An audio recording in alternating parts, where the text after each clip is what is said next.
ஆனால் ஆனால் இந்த வாட்டி இல்லை நான் அடுத்த முறை ஜெயிப்பேன்.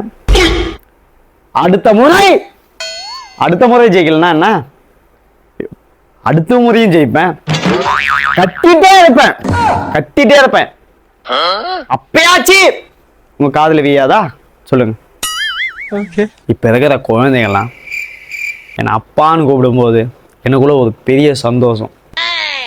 என்ன என்னால் இந்த வருஷம் பொங்கலுக்கு எதுவும் செய்ய முடியல. அதனால தான் தீபாவளிக்கு ஒவ்வொரு குடும்ப தலைவிக்கும் தலா 5000 வழங்கணும்ன்ட்டு நான் கட்டளை இட்டு இருக்கேன். அதுவும் என்னோட வருமானத்தை தான் போட்டு இருக்கேன். இந்த காலத்தில் பெண்களுக்கும் பாதுகாப்பு இல்லை, குழந்தைகளுக்கும் பாதுகாப்பு இல்லை. ஐயா என்னால் எக்ஸாம் எழுத முடியல ஐயா அப்படின்னா கொரோனா காலத்தில் சரிப்பா ஆல் பாஸ் எல்லாத்துக்குமே போட்டு விட்டேன்னா இல்லையா? ஐயா இந்த வாட்டியும் பாஸ் போட்டு வரேன்னு சொல்லுங்க. இளைஞரணி நம்ம பக்கம் சாஞ்சிரும். இந்த முறையும் என்ன போட்டு ஜெயிக்க வச்சிங்க அப்படின்னா 10th இருந்து +2 வரைக்கும் ஆல் பாஸ்.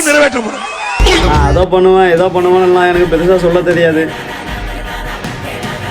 சிலது சொல்லி காட்டுறதை விட என்கிட்ட செஞ்சு காட்டுறது தான் அதிகம். அதனால தான் எல்லாத்தையும் விட்டு உங்ககிட்ட வந்திருக்கேன். இன்னும் சிறப்பாக பண்ணுவேன், பண்ணிகிட்டே இருப்பேன். இதுதான்